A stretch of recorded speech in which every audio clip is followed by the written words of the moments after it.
a better one.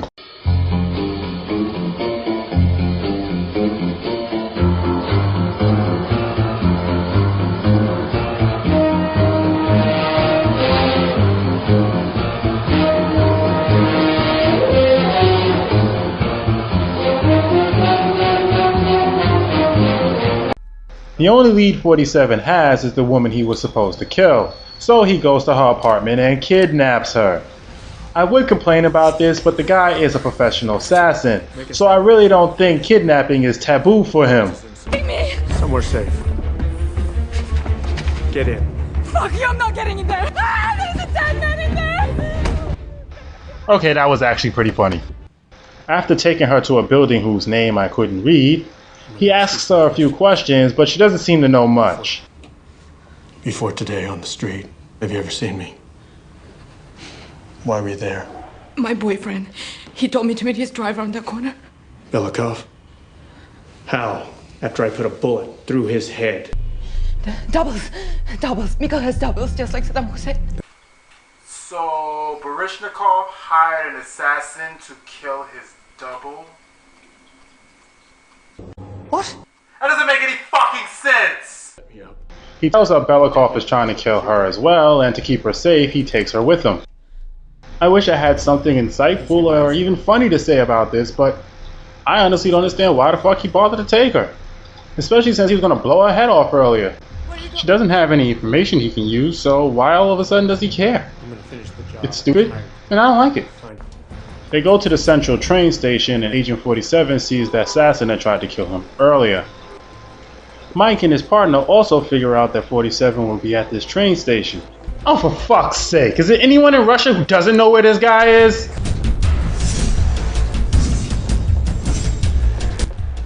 What the hell was with that transition?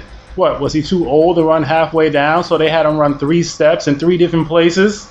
After quickly taking care of the assassin that time forgot, 47 has to face off against 3 other assassins, and what I have to admit is a pretty cool sword fight.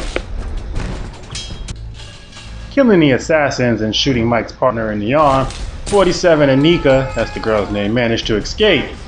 We then get a character development scene which, for the most part, actually works. Unlike some of the other movies that I've reviewed in the past, you actually start to feel a bond forming between the two. I'd thank you if I wasn't so mad at you. And you can't piss on hospitality. I won't allow it! Back at the station, you interfere. I'm sorry. I can't allow that. If you're looking for a reason not to kill me, I don't really have one. I'm not a whore by choice. Belikov owns me.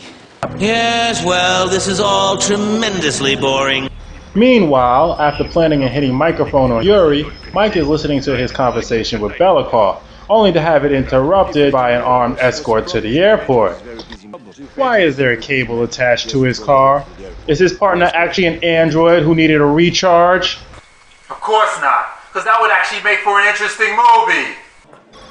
47 makes a deal with the CIA to help him out in exchange for killing Belikov's brother, taking Nika and 47 to Istanbul.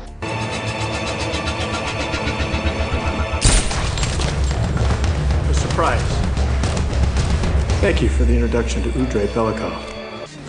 Pretending to be an arms dealer that's supposed to meet with Belikov's brother, he manages to sneak into the mansion and commit a St. Valentine's Day massacre.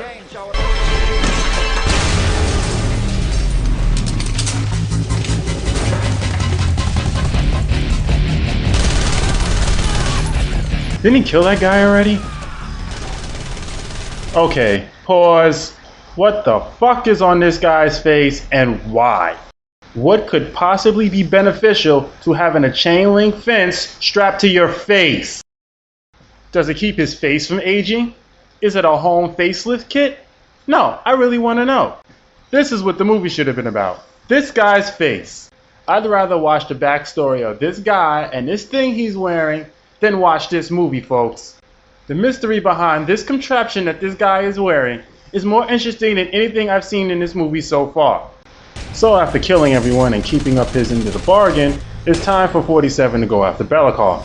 On his way back to Russia, he ditches Nika, telling her that he'll find her when it's all over. Elsewhere, Yuri is meeting with Belikov. Here we find out that Belikov never ordered the hit, but his oppositions did, replacing the dead Belikov with a double. So why the hell did they say he did? What was the point? Look, I understand that leading your audience in one direction, only to turn around and have it be the wrong direction, is an effective and interesting method in storytelling. But it only works if it makes sense. You can't sit there and say Tom committed suicide and then later on say he got shot in the back of the head by a shotgun. That is just stupid. Demonstrating his great detective skills, Mike figures out that 47 is going to kill Belikov at his brother's funeral. Causing a distraction, he forces the military to move Belikov from the general public. Do not let the assassin escape. Release the gas. Are you my mummy?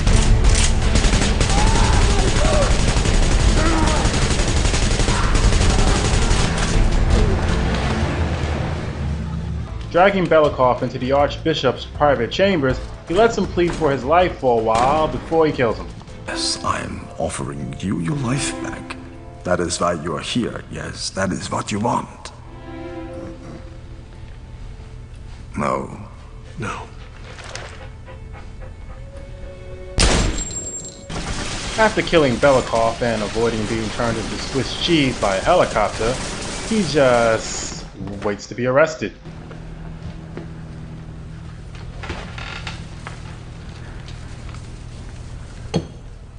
Winning.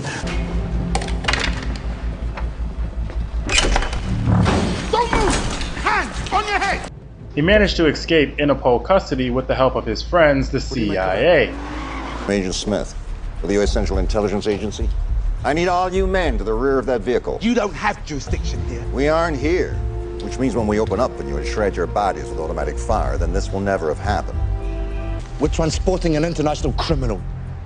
What criminal? Oh, gee. Apparently time moves quickly in reverse because the date on the agent's phone says August 15th, but the date on 47's phone when he was in the St. Petersburg train station says October 5th. But we're not done yet. We jump back to the present where 47 leaves Mike the body of another agent to give to his superiors, saying that he wants to be left alone. But wait, we're still not done. 47 tracks down Nika only to find out that people are still trying to kill her. Who's trying to kill her? Why? We don't know. A sequel was never made. And let's hope it stays that way. This movie sucks! The action is exciting, the acting sound, and the special effects are decent. Hell, even the character development is good. The problem with this movie lies in the story itself. It's very poorly written and boring. I'm not saying it should have the depth of Usual Suspects or Inception, but there are key things missing in this story. Mostly the background for Belikov's assassination. Who was Belikov? Was he a dictator or was he a good president? Did his opposition have him assassinated because his policies affected their rise to power, or did they do it for the good of the country? Was he beloved by the people or did they hate him? If you want your audience to be invested, these are key elements to be established in any movie involving a political assassination, especially if the political assassination is the backbone of your film. All they tell us here is that Belikov was a dick behind closed doors, which tells us nothing about his political career. If you were to watch this movie and fast forward through the fight scenes, you'd be left bored, frustrated, and completely confused. Yes, I know the movie is supposed to be about Agent 47 and not Belikov and his assassination. You don't have to remind me. But when the driving force of your movie is so poorly put together, it seems more like you're watching a bunch of random things on screen than a flowing plot line. You can have the greatest action scenes, the most phenomenal actors, and the most amazing special effects ever seen on screen, and it still won't mean shit when your story lacks substance. It is to laugh, huh, Mr. J? There's only one thing to do with this.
audience in one direction and then turning around and picking them in a totally different direction because the first direction was the wrong direction is an effect.